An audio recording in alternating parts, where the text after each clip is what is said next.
Hi నమస్తే. ప్రపంచ రాజకీయాల్లో మన భారత సంతతి వాళ్ళు ఉన్నత శిఖరాలకు చేరడం అని చూస్తే మనందరికీ కూడా గర్వంగా ఉంటుంది. కానీ అదే ఉన్నత స్థాయిలో ఉండి మన దేశ ప్రయోజనాలకు మన సంస్కృతిని వ్యతిరేకిస్తూ మాట్లాడితే అప్పుడు ఆ వ్యక్తిని ఏమనాలి? ఈరోజు మనం మాట్లాడుకోవేది సరిగ్గా అలాంటి వ్యక్తి గురించే. ఆయనే న్యూయార్క్ నగర మేయర్ జోహ్రాన్ మమ్దాని. రాష్ట్రీయ స్వయం సేవక సంఘ RSS శతాబ్ది ఉత్సవాల సందర్భంగా ఈ టైంలోనే జరుగుతున్నటువంటి చర్చ జరుగుతున్న వేళల్లోనే ఆ సంస్థ భావజాలానికి న్యూయార్క్లో చోటు లేదంటూ మేయర్ మమ్దాని మాట్లాడుతున్నారు. ఏ దేశాన్నైనా లేదా వర్గాన్నైనా సరే బహిష్కరించే భావజాలంపై ఆధారపడినటువంటి ఉద్యమం పెరగడం ఆందోళనకరం అంటూ అని చెప్పేసి RSS మీద ఆయన కామెంట్స్ చేయడం అనేది పెద్ద దుమారం అయితే రేగింది. ఈ ఒక్క సంఘటనతో జోహ్రాన్ మమ్దాని పేరు భారత రాజకీయ వర్గాల్లో హాట్ టాపిక్గా మారింది. అసలు ఎవరి మమ్దాని? భారతదేశం మీద ఆయనకి ఎందుకు ఇంత వ్యతిరేకత? ఆయన ఎజెండా ఏంటి? చూద్దాం ఇవాల్టి వీడియోలో. Please subscribe news expose Telugu channel. ఇక ఎవరి జోహ్రాన్ మమ్దాని అంటే, జోహ్రాన్ మమ్దాని పేరు వినగానే చాలామందికి ఆయన కుటుంబ నేపథ్యం గుర్తొస్తుంది. ఆయన తల్లి మనందరికీ తెలిసినటువంటి ప్రముఖ భారతీయ సినీ దర్శకురాలు మీరా నాయర్. సలాం బాంబే, మాన్సూన్ వెడ్డింగ్ ఇలాంటి సినిమాలలో అంతర్జాతీయ ఆ సినిమాలు తీయడం ద్వారా అంతర్జాతీయంగా గుర్తింపు కూడా పొందారమ్మా. ఇక ఆయన తండ్రి ఎవరంటే మహమూద్ మమ్దాని. కొలంబియా యూనివర్సిటీలో ప్రొఫెసర్గా పనిచేస్తున్నాడు, విద్యావేత్త. వలసవాదంగానే అనంతర రాజకీయాల మీద ఆయన చేసినటువంటి స్టడీస్కి ఎంతో పేరైతే ఉంది. జహ్రాను 1991లో ఉగాండాలోని కంపాలలో పుట్టాడు. 7 ఏళ్ల వయసులో తన కుటుంబంతో కలిసి నగరానికైనా న్యూయార్క్ నగరానికి వచ్చాడనమాట. వలస వచ్చాడు. అక్కడే పెరిగి రాజకీయాల్లో కూడా అడుగుపెట్టాడు. Democratic Socialist of America DSA సభ్యుడిగా తన ప్రస్థానాన్ని మొదలుపెట్టాడు. మొదట ఈ హౌజ్ హక్కుల ఉద్యమకారుడిగా పనిచేశాడు. ఆ తర్వాత 2020లో న్యూయార్క్ రాష్ట్ర అసెంబ్లీకి ఎన్నికయ్యాడు. అక్కడి నుంచి స్పీడ్గా ఎదుగుతూ జనవరి 1, 2026న న్యూయార్క్ నగరానికి, న్యూయార్క్ సిటీకి 112వ మేయర్గా ప్రమాణ స్వీకారం చేసి ఆయన చరిత్ర అయితే సృష్టించాడు. న్యూయార్క్ నగరానికి మొట్టమొదట ముస్లిము ప్లస్ తొలి దక్షిణాసియా మేయర్ కూడా ఆయనే. ఆ రికార్డు కూడా మమ్దాని పేరు మీద అయితే ఉంది ప్రస్తుతం. ఇక మమ్దాని మీద వివాదాల పరంపర అనేది కొనసాగుతూ ఉందన్నమాట. జోహ్రాన్ మమ్దాని రాజకీయ ప్రస్థానం ఎంత స్పీడ్గా పైకి వచ్చిందో ఆయన చుట్టూ వివాదాలు కూడా అంతే వేగంగా ముసురుకుంటూ ఉన్నాయి. ముఖ్యంగా భారతదేశానికి సంబంధించినటువంటి విషయాల్లో ఆయన వైఖరి అనేది తీవ్ర విమర్శలకు దారితీసింది. హిందుత్వ రాజకీయాల పట్ల ఆయన వ్యతిరేకత అయితే ఉంది. స్వతహాగా ఆయన ముస్లిం కూడా కాబట్టి. ఇక ఆయన రాజకీయాలకు వచ్చినప్పటి నుంచి హిందుత్వ రాజకీయాల మీద తన వ్యతిరేకతను గట్టిగా వినిపిస్తూనే ఉన్నాడనమాట. తన కుటుంబం తనకు బహుళత్వంతో కూడినటువంటి లౌకిక భారతదేశాన్ని పరిచయం చేసింది నమ్ముతారనమాట. కానీ RSS లాంటి సంస్థల విభజనవాద దృష్టి దానికి పూర్తి విరుద్ధం అని చెప్పేసి వాదిస్తున్నాడు ఆయన. ప్రతి ఒక్కరికి సమానంగా చోటు కల్పించే దేశం అనే భావంతో నేను పెరిగానని చెప్తూ ప్రస్తుతం రాజకీయాలు తనను కలవరు పెడుతున్నాయని చెప్పేసి ఆయన తరచుగా కామెంట్లు అనేవి చేస్తుంటాడు. ముఖ్యంగా ఏంటంటే ఆయన ఆర్టికల్ 370 అండ్ CAA ఈ రెండింటిని వ్యతిరేకించండి. గతంలో భారత ప్రభుత్వం మన జమ్మూ కాశ్మీర్లో ఆర్టికల్ 370 ప్రత్యేక రాజ్యాంగ ప్రతిపత్తి ఉండేది కదా, దాన్ని రద్దు చేయడం కానీ, అలాగే పౌరసత్వ సవరణ చట్టం CAA తీసుకురావడం, ఇలాంటి అంశాల మీద కూడా మమ్దాని వ్యతిరేకించాడు. ఈ నిర్ణయాలు ముస్లింలకు వ్యతిరేకంగా ఉన్నాయి అని చెప్పేసి మాట్లాడుతూ వచ్చాడు. అలాగే భారత లౌకిక స్ఫూర్తికి దెబ్బ అని చెప్పేసి ఆరోపణలు చేశాడు అనమాట. ఈ విమర్శలు అమెరికాలోని డెమోక్రటిక్ వర్గాలను కూడా ఆకట్టుకున్నాయి. కానీ చాలామంది ప్రవాస భారతీయులు మాత్రం మమ్దాని వైఖరిని ఎవ్వరూ కూడా సపోర్ట్ చేయట్లేదు, అందరూ వ్యతిరేకిస్తున్నారు అనమాట.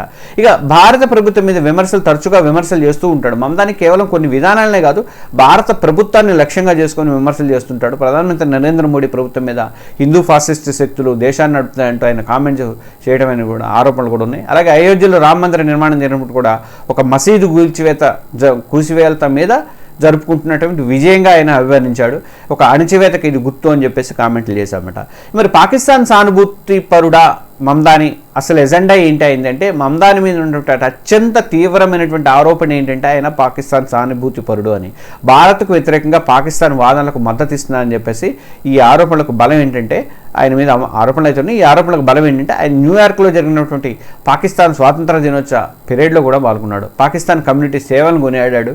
ఆయన సోషల్ మీడియాలో చేసినటువంటి కొన్ని పోస్టులు కూడా ప్రవాస భారతీయుల నుంచి తీవ్ర విమర్శలు అయితే వచ్చిందన్నమాట. ఇక ఇజ్రాయిల్ విధానాలను తీవ్రంగా వ్యతిరేకించేటువంటి మమ్దాని పాకిస్తాన్ విషయంలో మాత్రం భిన్నంగా వ్యవహరిస్తూ ఒక ద్వంద్వ వైఖరిని ఆయన అవలంబిస్తున్నాడని చెప్పేసి విమర్శకులు ఆరోపిస్తూ ఉంటారు.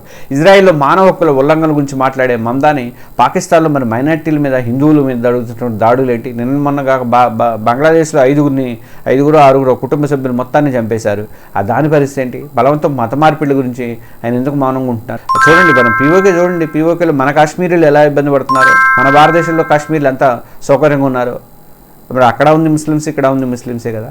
ఇలాంటి చేస్తూ ఉంటాడు. అయితే మమ్దాని పాకిస్తాన్ ఏజెంట్ అని చెప్పలేం, కానీ కాశ్మీర్ లాంటి సెన్సిటివ్ ఇష్యూస్లో మాత్రం ఆయన వైఖరి మాత్రం పూర్తిగా భారత్కు వ్యతిరేకంగానే, పాకిస్తాన్కి అనుకూలంగానే కనిపిస్తూ ఉంది. అలాగే పాక్ అనుకూల సంస్థలతో ఆయనకు గట్టి సంబంధాలు ఉన్నాయనే ఆరోపణలు కూడా ఉన్నాయన్నమాట. ఆయన రాజకీయాల వెనుక American Pakistani public affairs committee అని ఉంటుంది, APPAC అని, ఇలాంటి లాబింగ్ గ్రూపుల ప్రభావం ఉందని చెప్పేసి అంటుంటారు.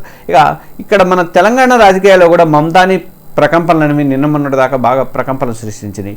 ఈ వివాదం ఇటీవల తెలంగాణ రాజకీయాలను కూడా దాకింది. ముఖ్యమంత్రి రేవంత్ రెడ్డి తన అమెరికా పర్యటనలో భాగంగా పెట్టుబడులు ఆకర్షించేందుకు ప్లాన్ చేసుకున్నాడు. కానీ విదేశాంగ శాఖ ఆయన USA టూర్ని, రాజకీయ అనుమతిని, ఆ పర్యటనకు రాజకీయ అనుమతి కూడా నిరాకరించింది అన్నమాట. దీని వెనక అసలు కారణం ఏంటి అంటే రేవంత్ రెడ్డి తన టూర్లో జొహ్రాన్ మమ్దానితో సమావేశం అవ్వడానికి ప్లాన్ చేసుకోవడం అని చెప్పేసి బీజేపీ అయితే తీవ్ర ఆరోపణలు అయితే చేస్తుంది. నిన్న ఈయన కూడా కేంద్ర మంత్రి కిషన్ రెడ్డి కూడా అదే మాట అన్నారు.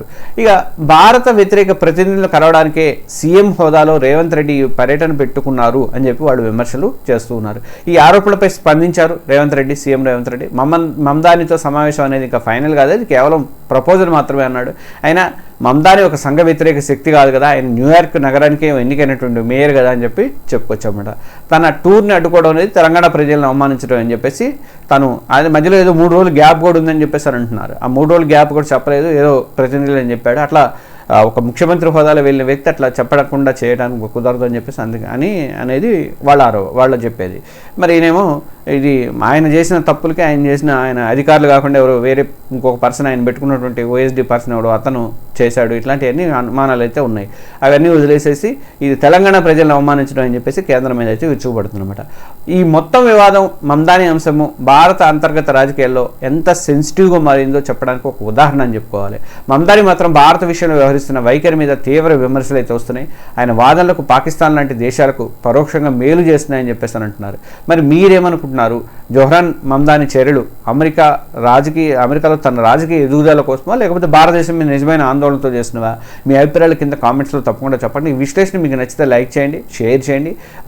మరిన్ని ఇలాంటి ఆసక్తికరమైనటువంటి అంశాల కోసం మన న్యూస్ ఎక్స్పోజ్ తెలుగు ఛానల్ని ప్రతి ఒక్కళ్ళు సబ్స్క్రైబ్ చేసుకోండి. Thank you.